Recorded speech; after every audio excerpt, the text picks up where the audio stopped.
அல்லாஹு அக்பர். இது சாதாரண சிறப்பு கிடையாது, சாதாரண அந்தஸ்து கிடையாது. சீமாஹும் ஃபீ உஜூஹிஹிம் மின் அஸரி சுஜூத்.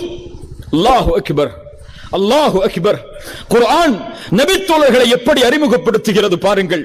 நபியே, அவர்களுடைய நெற்றியை நீங்கள் பார்த்தால், அவர்களுடைய நெற்றியை நீங்கள் பார்த்தால் சுஜூதின் அடையாளங்களை பார்ப்பீர்கள் நபியே. அல்லாஹு அக்பர். யாரை பார்த்து குர்ஆன் சொல்லுகிறது? அபூபக்கரை பார்த்து குர்ஆன் சொல்லுகிறது ரலியல்லாஹு அன்ஹு. உமரை பார்த்து ரலியல்லாஹு அன்ஹு குர்ஆன் சொல்லுகிறது. மேலே குறிப்பிட்ட அத்துணை வாலிப சமூகத்தையும் பார்த்து குர்ஆன் சொல்லுகிறது, நபியே, அவர்களுடைய நெற்றியை பார்த்தால் சுஜூதுடைய அடையாளங்களை பார்ப்பீர்கள். சுஜூதுடைய அடையாளங்கள் எதில் வரும்?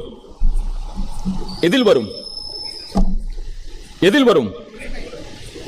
ஸலாவில் வரும், தொழுகையில் வரும். அல்லாஹ் குறிப்பிடுகிறான், அந்த சமூகம் அல்லாஹ்வுடைய வணக்கத்தில் நேரான சமூகம். அதுதான் அல்லாஹ்வுடைய தூதரோடு தேர்ந்தெடுக்கப்பட்டு பயணிக்கக்கூடிய சமூகம்.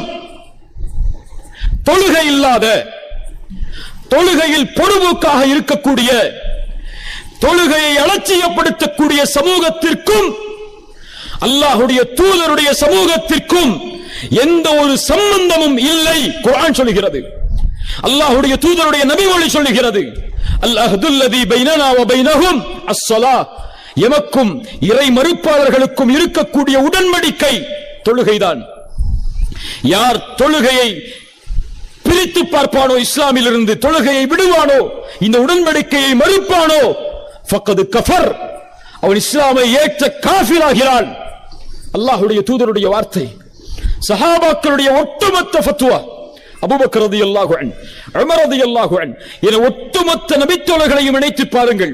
அவர்கள் ஒட்டுமொத்த நபித்தோழர்களுடைய ஃபத்வாவும் தொழுகையை வேண்டுமென்றே விடக்கூடிய ஒரு முஸ்லிமான வாலிபன் அல்லது வாலிப பெண் அல்லது சமூகத்திலே வசிக்கக்கூடிய முஸ்லிம்கள் இருந்தால், தொழுகையை வேண்டுமென்று தன் மீது கடமை என்று தெரிந்தும் அலட்சியத்தாலோ பொழுதுபோக்காலோ தொழுகையை விட்டால் அவன் இஸ்லாமிய மார்க்கத்தை விட்டு வெளியேறிய காஃபிர். இந்த கூட்டத்தில் ஃபஜ்ரை தொழாதவர்கள் உண்டு, இல்ல மாஷா அல்லாஹ், அல்லாஹ் பாதுகாத்தவர்களை தவிர. அல்லது ஃபஜ்ரை ஜமாஅத்தோடு தொழாதவர்கள் உண்டு, அல்லது ஃபஜ்ரை சூரியன் உதயமாவதற்கு முன்னால் தொழாதவர்கள் உண்டு. உண்டா இல்லையா? அலட்சியத்தில், உறக்கத்தில், எந்தவித தயாரிப்பும் இல்லாமல் அலட்சியத்தோடு சூரியன் உதயமானதற்கு பிறகு எழுந்து ஏதோ கடமையை நிறைவேற்றுவதற்காக ஃபஜ்ரை தொழுதவர்களும் இங்கு உண்டு. இல்ல மாஷா அல்லாஹ், அல்லாஹ் பாதுகாத்தவர்களை தவிர. உங்களுக்கு எல்லாம் தெரியுமா குர்ஆனுடைய தீர்ப்பு என்ன தெரியுமா? நபித்தோழர்களுடைய தீர்ப்பு என்ன தெரியுமா? எந்த ஒன்றில் அல்லாஹ்வுடைய தூதர் இந்த சமூகத்தை கட்டமைத்தார்களோ, எந்த ஒரு அடிப்படையில் இந்த சமூகத்தை அல்லாஹ்வுடைய தூதர் வார்த்தெடுத்தார்களோ, எதில் உறுதியோடு தெளிவோடு போர்க்களத்தை சந்தித்தாலும் தன் நிலையை மறந்திருந்தாலும் ஒருபோதும் அதை விடக்கூடாது என்று அல்லாஹ்வுடைய தூதர் தடுத்திருந்தார்களோ, எந்த ஒரு நிலையில் அல்லாஹ்வுடைய தூதர் இந்த சமூகத்தை கண்ட காட்சியில் தன் உயிரை பிரிந்தார்களோ, உங்களுக்கு எல்லாம் தெரியுமா? அல்லாஹ்வுடைய தூதருடைய கடைசி பார்வை இந்த சமூகத்தின் மீது. அனஸ் இப்னு மாலிக் ரலியல்லாஹு அன்ஹு அவர்கள் சொல்லுகிறார்கள், அல்லாஹ்வுடைய தூதர் நோய் படுக்கையில் தொழுகை நடத்த முடியவில்லை. அபூபக்கரை தொழுகை நடத்த கூறுமாறு அல்லாஹ்வுடைய தூதர் ஏவி பல வக்துகள் கடக்கிறது. அல்லாஹ்வுடைய தூதருடைய வருகையை எதிர்பார்த்து ஒவ்வொரு வக்தையும் தொழுது கொண்டிருக்கிறார்கள் நபித்தோழர்கள். கடைசி தொழுகை, அல்லாஹ்வுடைய தூதர் தொழுத தொழுகையின் கடைசி காட்சி. அல்லாஹ்வுடைய தூதர் அபூபக்கருடைய தலைமையில் நாங்கள் தொழுது கொண்டிருக்கும் போது அல்லாஹ்வுடைய தூதர் தங்களுடைய அறையின் அந்த திரையை கொஞ்சம் அகற்றினார்கள். அகற்றும் போது எங்களுடைய முகமெல்லாம் உள்ளமெல்லாம் அல்லாஹ்வுடைய தூதர் வரப்போகிறார்கள் என்ற மகிழ்ச்சியில் ஆனந்தம் அடைந்தது. தொழுகையில் சலசலப்பானோம். அல்லாஹ்வுடைய தூதரை நான் பார்த்தேன். அவர்களுடைய முகத்தை இறுதியாக அவர்கள் முகமெல்லாம் புன் சிரிப்பை சிரித்தவர்களாக, மகிழ்வின் ஆனந்தத்தில் உச்சத்தில் தொட்டவர்களாக அல்லாஹ்வுடைய தூதர் புன் சிரிப்போடு அந்த திரையை மீண்டும் மூடினார்கள். அதற்கு பிறகு அல்லாஹ்வுடைய தூதரை நாங்கள் உயிரோடு பார்க்கவில்லை. இன்னா லில்லாஹி வ இன்னா இலைஹி ராஜிஊன். அல்லாஹ்வுடைய தூதருடைய கடைசி பார்வை அந்த சமூகம் எதில் நிற்கும் போது தொழுகையில்.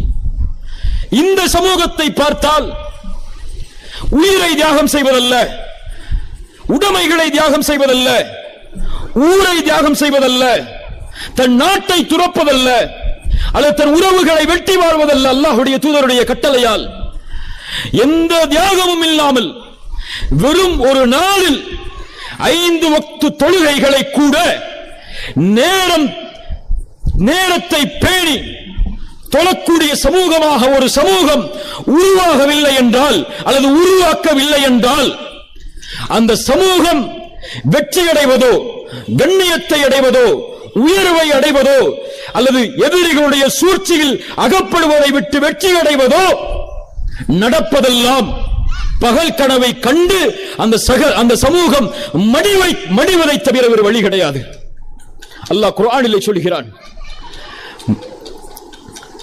நபியே, فخلف من بعدهم خلف, பின்னால் வரக்கூடிய மக்கள்,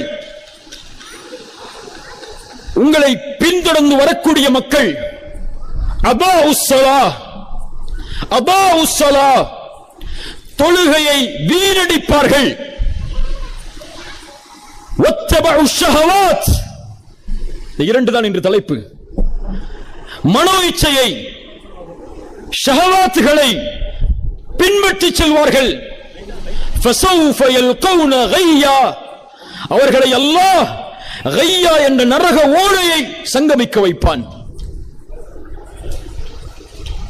தொழுகையை பாழாக்குதல் என்றால், என் வாலிபர்களை பார்த்து கேட்கிறேன், வாலிப பெண்களை பார்த்து கேட்கிறேன், தொழுகையை பாழாக்குவது என்றால் என்ன? தொழுகையை விடுவதா? தொழுகையை விடுபவர்களை அல்லாஹ் நரகவாதிகள் என்று இந்த வசனத்திலே சொல்லுகிறான். இப்னு அப்பாஸ் பெரும் குர்ஆனுடைய விரிவுரையாளர் சொன்னார்கள், அல்லாஹ் தொழுகையை பாழாக்கக்கூடிய சமூகம் என்று இந்த வசனத்திலே சொல்லக்கூடிய சமூகம் தொழுகையை அதனுடைய நேரத்திலிருந்து தவறி தொழக்கூடிய சமூகம். ஃபஜ்ரை சூரியன் உதயமானதற்கு பின்னால் தொழுவார்கள். அல்லாஹ் ஏற்றுக்கொள்வானா? அல்லாஹ் ஏற்றுக்கொள்வானா? துஹரை அஸ்ருடைய நேரத்தில் தொழுவார்கள். அல்லாஹ் ஏற்றுக்கொள்வானா? ஒரு ஃபத்வா, அறிஞர்களுடைய ஃபத்வா அது. சொல்லுவார்கள், ஒருவன் ஃபஜருக்கு முன்னால் உறங்குகிறான், எந்தவித தயாரிப்பும் இல்லாமல் உறங்கி எழுகிறான். சூரியன் உதயமானதற்கு பிறகு, சூரியன் உதயமானதற்கு பிறகு ஃபஜ்ர் தன் மீது கடமை என்று தெரிந்தும் தொழாமல், வேண்டுமென்றே தயாரிப்புகள் இல்லாமல் உறங்கிய இந்த வாலிபன் எழுந்து எத்துணை முறை ஃபஜ்ரை தொழுதாலும் அல்லாஹ் அந்த ஃபஜ்ரை அங்கீகரிக்க மாட்டான், அல்லாஹ் ஏற்றுக்கொள்ள மாட்டான், அல்லாஹ் அங்கீகரிக்க மாட்டான். அல்லாஹ் அந்த தொழுகையை அவன் தொழுது முடிப்பதற்கு முன்னால் தூக்கி எறிவான். தொழுகையா இதெல்லாம்? அல்லாஹ்வுடைய அழைப்பை கேட்டதற்கு பிறகும், ஹய்யா அலஸ் ஸலாஹ் என்ற அழைப்பை கேட்டதற்கு பிறகும் தொழுகைக்கு செல்லாமல் உறங்கக்கூடிய உள்ளங்கள் எல்லாம் முஸ்லிம்களின் முஃமின்களின் உள்ளமா? நபித்தோழர்கள் சொல்லுகிறார்கள், எங்களுடைய காலத்தில் நயவஞ்சகர்களை தவிர வேறு யாரும் ஃபஜ்ரை விட மாட்டோம். முஸ்லிம் ஊர்களில் ரமதான் வந்தால் பள்ளிகளில் தொழுவதற்கு இடமில்லை. ஃபஜ்ர் தொழுகைக்காக ஜும்ஆவிலே நிரம்பக்கூடிய கூட்டத்தை போல் ஃபஜ்ருடைய தொழுகையில் கூட்டம் இருக்கிறது. எதற்காக? சஹர் என்ற உணவை, சுன்னாது, அது ஃபர்து கூட கிடையாது, சுன்னாவான உணவு. அந்த ஒரு உணவை தின்று பசியை கைப்பிடித்து இஃப்தார் வரை வைக்க வேண்டும் என்பதற்காக எழுந்து வேறு வழி இல்லாமல் உறங்கி விடுவோமே என்று ஃபஜ்ரை தொழக்கூடிய மக்கள் நம்முடைய சமூகத்தில் ஏராளம். ரமதான் முடிந்து விட்டால், கடந்து விட்டால், அதே பள்ளிதான், அதே ஊர்தான், அதே மக்கள் தான், அதே தெருவாசிகள் தான், அதே வாலிபர்கள் தான். எங்கே அவர்கள் எல்லாம்? எங்கே அவர்கள் எல்லாம்? யாரை வணங்கினார்கள் அப்படி என்றால்? ஃபஜ்ரில், ரமதானுடைய ஃபஜ்ரில் அல்லாஹ்வை வணங்கினார்களா? ரமதானை வணங்கினார்களா? ரமதான் முடிந்ததற்கு பிறகு அவர்கள் யாரை வணங்கிக் கொண்டிருக்கிறார்கள்? ஏன் கடுமையோடு இதை சாடுகிறேன் தெரியுமா? ஒரு சமூகம் வெற்றி அடையாது, ஒரு சமூகம் பாதுகாப்பை பெறாது, ஒரு சமூகம் கைவிடப்படும். இந்த புரட்சியை அந்த சமூகத்தின் வாலிப ஆண்களும் பெண்களும் செய்யாமல், என்ன புரட்சி தெரியுமா? தொழுகையின் புரட்சி அது. அதான் சொல்லப்பட்டதற்கு பிறகு உலகமே எதிர்த்து வந்தாலும், உலகமே நின்றாலும், எல்லாவற்றையும் தூக்கி எறிந்து அல்லாஹ்விற்காக தொழுகைக்கு தயாராகாத சமூகம் அல்லாஹ்வின் தூதரின் சமூகமாக ஒருபோதும் மாறாது. அல்லாஹ்வுடைய தூதர் ஸல்லல்லாஹு அலைஹி வஸல்லம் சொன்னார்கள், யார் ஒருவன் ஃபஜ்ரை தொழுவானோ அவன் பாதுகாப்பை பெறுகிறான். என்ன பாதுகாப்பை பெறுகிறான்? என்ன பாதுகாப்பை பெறுகிறான்? அல்லாஹ்வின் பாதுகாப்பை பெறுகிறான். நான் கேட்கிறேன், ரசூலின் ஹதீஸின் அடிப்படையில் ஒரு குடும்பம் ஃபஜ்ரை தொழுதால் அந்த அன்றைய தினம் அந்த குடும்பம் யாருடைய பாதுகாப்பில் இருக்கும்? யாருடைய பாதுகாப்பில் இருக்கும்? ஒரு தெரு தொழுதால் அந்த தெரு யாருடைய பாதுகாப்பில் இருக்கும்? ஒரு ஊர் தொழுதால் அந்த ஊர் யாருடைய பாதுகாப்பில் இருக்கும்? ஒரு சமூகம் தொழுதால் அந்த சமூகம் யாருடைய பாதுகாப்பில் இருக்கும்? தூதர் சொன்னார்கள், அந்த ஹதீஸை முடிக்கும் போது, அல்லாஹ்வின் பாதுகாப்பில் இருப்பவர்களை எவரும் எந்த தீங்கை கொண்டு நெருங்க முடியாது என்று. ஒட்டுமொத்த முஸ்லிம் சமூகமும் ஃபஜ்ருடைய தொழுகையில் அல்லாஹ்விற்காக எழுந்து நின்று அல்லாஹ்வின் தியாகத்தை செய்வதற்கு தயாரானால் அந்த சமூகத்தை பாதுகாக்கக்கூடிய, உதவி செய்யக்கூடிய பொறுப்பை எடுத்துக் கொள்பவன் யார்? யார்? உங்க அரசாங்கமா? நீங்கள் ஓட்டளித்த உங்களுடைய கட்சிகளா? உங்களுடைய ஊரின் ஜமாத்தார்களா? உங்களுடைய ஊரின் தலைவர்களா? அது சமூகத்தை தலைமை தாங்கக்கூடிய இயக்கத்தின் தலைவர்களா உங்களை பாதுகாப்பார்கள்? ஃபஜ்ரை தொழுதால் யார் பாதுகாப்பார்கள்? அல்லாஹ் பாதுகாப்பான். யன்சுருக்குமுல்லாஹு ஃபலா காலிப லக்கும். அல்லாஹ் உங்களுக்கு உதவி செய்தால், அல்லாஹ் உங்களுக்கு வெற்றி அளித்தால், அந்த வெற்றியை யாரால் மிகைக்க முடியும்? குர்ஆன் கேட்கிறது.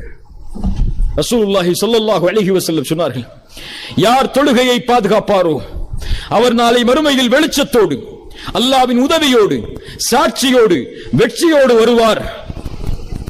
யார் தொழுகையை பாதுகாக்கவில்லையோ அவர் தொழாதவர்கள் அல்ல, தொழுகையை மறந்து வாழ்பவர்கள் அல்ல, தொழுகையை விடுபவர்கள் அல்ல, தொழுகையை பாதுகாப்பவர்கள், நேரம் தவறாமல் தொழுபவர்கள்.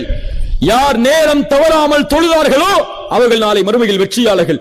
நேரம் தவறி தொழுகையை பாதுகாக்காமல் தொழக்கூடியவர்கள், ரசூலுடைய வார்த்தை, நாளை மறுமையில் வெற்றி அடைய மாட்டார்கள். அல்லாஹ்வின் உதவி கிடைக்காது, அல்லாஹ்வின் சாட்சி அவர்களுக்கு கிடைக்காது. நாளை மறுமையில் அவர்கள் ஃபிரௌனோடு, ஹாமானோடு, உபை இப்னு கலஃப் போன்ற கொடிய முனாஃபிக்குகளோடு அவர்கள் எழுப்பப்படுவார்கள். இவர்கள் எல்லாம் முஸ்லிம்களா? நான் சொன்னவர்கள் எல்லாம் இவர்கள் எல்லாம் முஃமின்களா எழுப்பப்படுவதற்கு? இவர்கள் காஃபிர்கள், இவர்கள் முனாஃபிக்குகள். இவர்களோடு தொழுகையை பாதுகாக்காதவன் எழுப்பப்படுவான் என்றால் தொழுகையை பாதுகாக்காத நான் யார்? தொழுகையை பாதுகாக்காதவர்கள் எல்லோரும் யார்? ரசூலுடைய ஹதீஸின் அடிப்படையில் அல்லது எந்த அறிஞர்களை எல்லாம் பெரும் அறிஞர்களாக இந்த சமூகம் போற்றுமோ, இமாம் ஷாஃபிஈ, அபு ஹனீஃபா, இமாம் மாலிக், அஹ்மத் பின் ஹம்பல் ரஹிமஹுமுல்லாஹ், இந்த 4 பெரும் இமாம்களுடைய ஒட்டுமொத்த ஃபத்வாவும் என்ன தெரியுமா? அதை ஷாஃபி இமாமை பின்பற்றக்கூடிய மக்கள் பின்பற்றுவார்களா? ஹனஃபி இமாமை பின்பற்றக்கூடிய மக்கள் பின்பற்றுவார்களா? மாலிக் இமாமை பின்பற்றக்கூடிய மக்கள் பின்பற்றுவார்களா? அந்த ஃபத்வாவை சொன்னால் தொழாத ஒரு ஆணுக்கு தொழுகையில் உடைய ஒரு முஸ்லிம் பெண் ஹலால் கிடையாது. அப்படி தொழுகையை ஏவியும் அவன் தொழவில்லை என்றால் அவனை அடுத்த நிமிடம் அந்த பெண் துறக்க வேண்டும். அவன் முஸ்லிம் அல்ல. மார்க்க ஃபத்வா, தொழுகை இல்லாமல் ஒருவர் மரணித்தால் அவரை முஸ்லிம்களுடைய கபரிஸ்தானில் அடக்கம் செய்யக்கூடாது. முஸ்லிம்கள் தங்களுடைய சொத்தை பங்கு வைக்க கூடாது. பின்பற்ற முடியுமா? தொழுகை எல்லாம் இன்று, தொழுகையை விடுவதெல்லாம் இன்று என்ன குற்றம்? என்ன குற்றம்? ஒரு ஐபிஎல் மேட்சை பார்ப்பதற்காக தொழுகையை விடக்கூடிய முஸ்லிம் வாலிபர்கள் எத்தனை பேர் இங்கே? சினிமா தியேட்டர்களில் மகரிபுடைய வக்தில், இஷாவுடைய வக்தில் உட்கார்ந்து தொழுகையை விடக்கூடிய வாலிபர்கள் எத்தனை பேர்? அதைவிட மோசம் திருமணம் ஒரு இபாதா. பின்னால் வருகிறேன். அந்த திருமண சபை என்றாலே தொழுகை கிடையாது முஸ்லிம்களுக்கு. பயணம் என்றால் தொழுகை கிடையாது. குடும்ப நிகழ்ச்சி என்றால் தொழுகை கிடையாது. என்ன இதெல்லாம்? என்ன சமூகம் இதெல்லாம்? ரசூலுல்லாஹி ஸல்லல்லாஹு அலைஹி வஸல்லம் அவர்களுடைய நபித்தோழர்களுடைய முதல் அடையாளமாக குர்ஆன் சொல்லக்கூடிய அடையாளம் அவர்களுடைய நெற்றியை பார்த்தால்